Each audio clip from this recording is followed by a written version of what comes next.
जी नाज़रीन, अवामी न्यूज़ में खबरन जो सिलसिलो जारी है। इन वक्त असीं तव्हांखे खानवाण खां ख़बर ॾींदा हलूं त खानवाण में लोडशेडिंग जो आज़ार ख़त्म न थियो है। केतरनि मस्जिदन में वुज़ू करण जो पानी ख़त्म, नमाज़ी होटलन ते वुज़ू करण ते मजबूर, जॾहिं ते अटे जी मशीनन ते अन्न जी पियाई न थी सघी है। अन्न जी पियाई न थियण जे करे शहरी रेज़की ऐं महांगो अटो वठण ते मजबूर। जी नाज़रीन, खानवाण शहर में कल शाम का बंद थियल बिजली 28 कलाक गुजरण का पोइ बहाल न थी सघी। केतरनि मस्जिदन में वज़ू करण जो पानी ख़त्म थी वियो, जॾहिं त केतिरा ई नमाज़ी होटलनि ते वज़ू करण ते मजबूर थी पिया।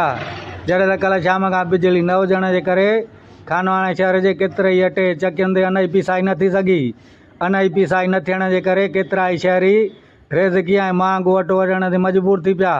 जावेद मल्हा, अवामी न्यूज़, खानवाण।